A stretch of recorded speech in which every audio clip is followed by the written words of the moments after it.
the biggest losers so far between the US and China tension is actually Europe. And Europe should actually be the big winners.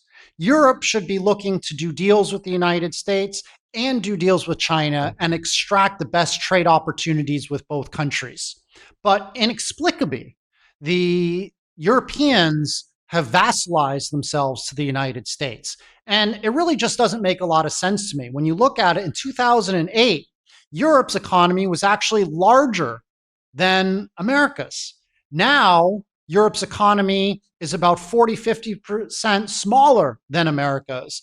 And it's only going to continue to get worse as the Europeans don't buy cheap energy from Russia and rely on American LNG gas, which America is selling to Europe for 4 times the price. And importantly, instead of trying to forge strong trade relations with China, which would be a great way for Germany to export its way out of its economic malaise, which would be a great way for London and the UK to solidify its position as a finance center by getting Chinese companies to IPO there.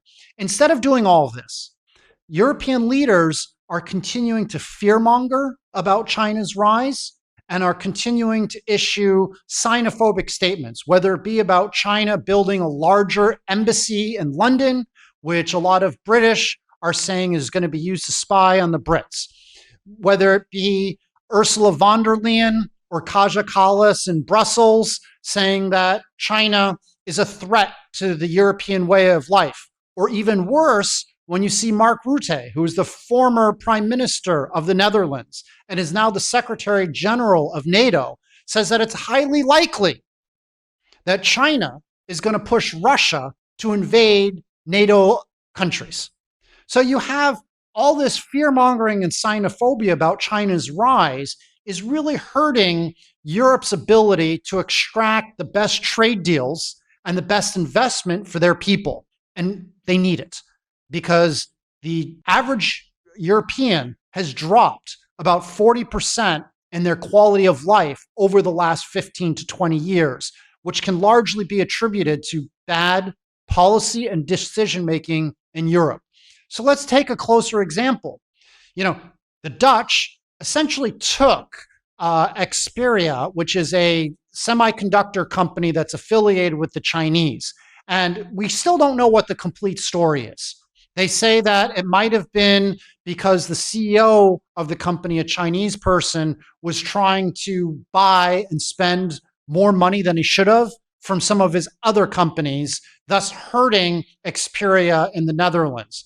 But it's clear, to me anyway, that whether that was an issue or not, the way the Dutch went about seizing control of Xperia was a mistake. They didn't talk with the Chinese authorities. Second, they banned a Chinese to be CEO of the company. I'm not sure why you would do that unless you were racist. And then third, they also said that they were concerned about Chinese, the subsidiary company or affiliate companies, getting the technology from Xperia in the Netherlands and transferring it back to China.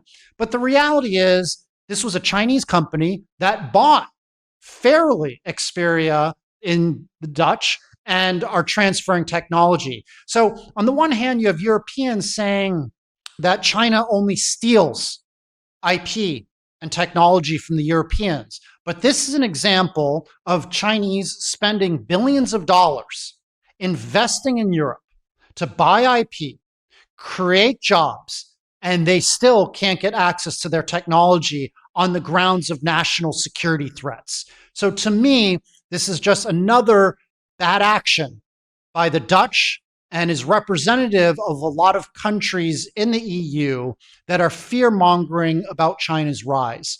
Frankly, over the next decade, to me, the best countries that are going to be strong economically and powerful will be the United States, if it can handle the polarization and get through the next 3 years with President Trump.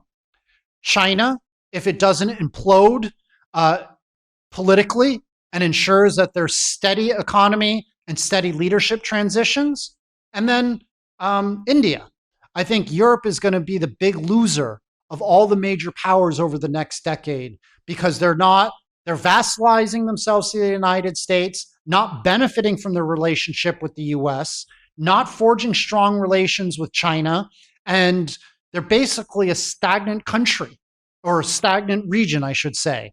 A lot of the countries there, they only work 35 hours a week. They take months and months off on vacation. It's almost impossible to fire a low-performing employee. They're really stifling innovation in Europe. So Europe is becoming what a lot of Europeans recognize as an open-air museum.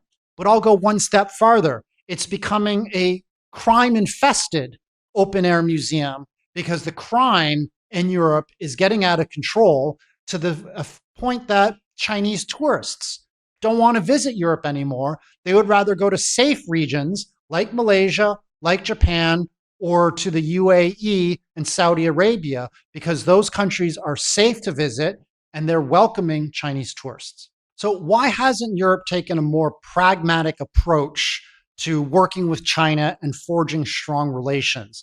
It really doesn't make a lot of sense. They might be scared of China's rise, and China has a different culture and a different value system in some ways, even though I think at the end of the day, Chinese and Europeans are very similar. They want to have a better life for their families. They want to make money. They want to be able to pay for education and medical care for their family members. So I think there's more similarities than differences. If I were advising the Europeans, I would say, if you were scared of China's economic strength, work with it. Don't ban them. Don't fear-monger about them.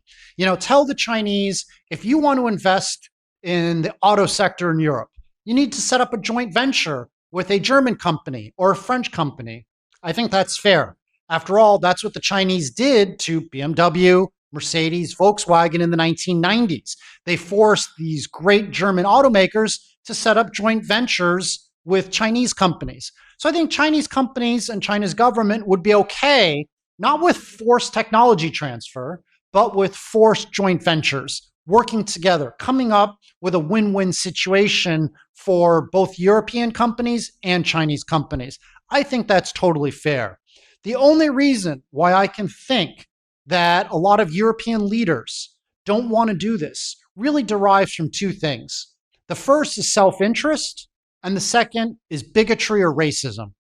I think you see a lot of European leaders, once they lose their position, they go into the for-profit business sector, usually in the United States. You see Rishi Sunak, who is a big China hawk, is now helping out Goldman Sachs, an investment bank.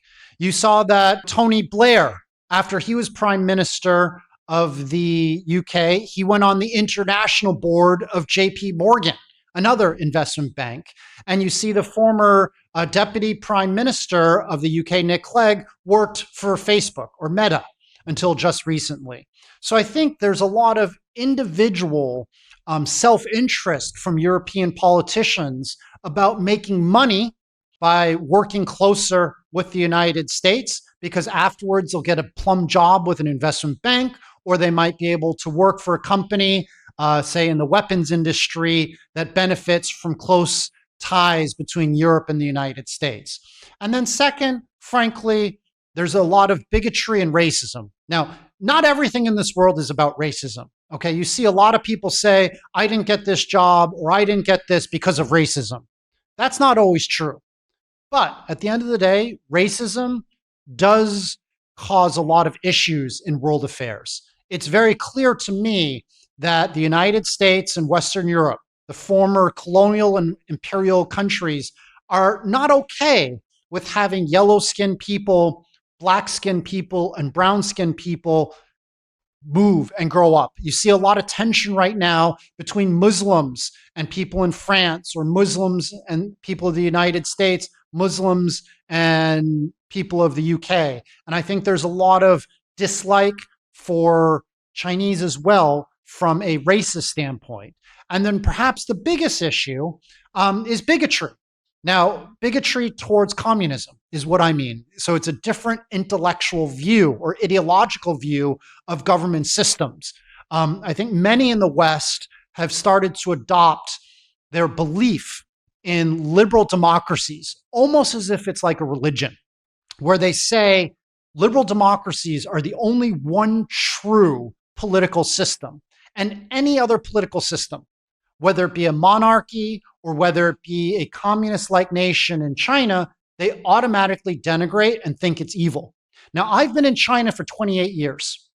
I have met many, many American political leaders, and a lot of them say that China's political system, the CPC, by definition is evil and needs to be replaced. I've met with many senior leaders in China, Politburo members, governors. I have never heard one Chinese official say that America's political system or a liberal democracy is evil and needs to be replaced with a communist system. Typically, what I hear from the Chinese is, our system works for us, America's system works for America, leave me alone, let me be. But there's a Christian missionary-like zeal in Western world that is trying to force liberal democracies onto other countries. And I think finally, when it comes to communism, I think a lot of Europeans and Americans hate communism, even though they don't know what it is. I grew up in New Hampshire in the United States, where the license plates say live free or die. Now, that was actually a license plate that came up during the Red Scare in the 1950s in the United States, where my home state said, live free or die against the red commies from the Soviet Union. And so I think a lot of people in the West make a mistake in thinking that Chinese communism is the same as Soviet Union communism, and they hate what they don't know. There's actually a lot more flexibility in China than under the Soviet era communism. So for instance, here, obviously you have a very bustling, burgeoning private sector. You have individual ownership. It's capitalist in many ways. You also have some sense of religion. You don't have the same freedom of religion in China that you have in the United States or Europe. You know, there are many Christians, there are millions of them here. There's millions of Buddhists in Tibet. And I think the government does a good job at letting people adhere to their faith, as long as the people in charge of the faith, the bishops and the monks, at the end of the day, look to the CPC or the Communist Party of China as the final powers. While in the United States and in Europe, if you're Catholic, you're going to look at the Pope as being more important in many ways than the prime minister or president of your own country. China doesn't want to do that because they suffered during the 1840s and 1850s, during the Opium Wars and the Taiping Rebellion, where tens of millions of people died because somebody thought he was the younger brother of Jesus Christ. So they're scared about organized religion that they can't control. And I think, just for me, philosophically, I think it's good to have religion and semi-freedom of religion, but I also think it's good to have religion that's underneath the umbrella of the government, so that you ensure people have their faith, but you don't allow too much anger come from it. I mean, you look at what's happening in Gaza and Israel right now because of religion. And I think in Europe, we're seeing that same hatred towards China because of religion and a misunderstanding of what China is. The best thing for Europe to do right now would be to forge strong relations with China and the United States and play off both of each other in order to benefit from their economic gains. For instance, for 5 years, until earlier this year, China didn't buy a single Boeing airplane. This is a great opportunity for Airbus. But because Macron and the French have not always been that respectful of China, China has also focused on building up Comac, or its own homegrown airliner. This could have been huge profits for France and for Europe, but the Europeans vassalized themselves to the Americans and fear-mongered about China's rise, unfortunately. 偷偷告诉大家，我最近发现了新法宝 Royal Face 逆时奇迹系列，它有活肤露、全效精华，还有精华霜。尤其我皮肤比较偏干，所以我非常的注重保湿。保湿做得好，肌肤自然烹饪。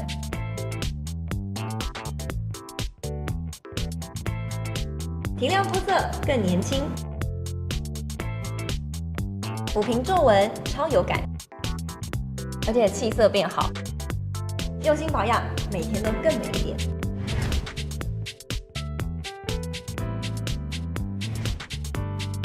美吧。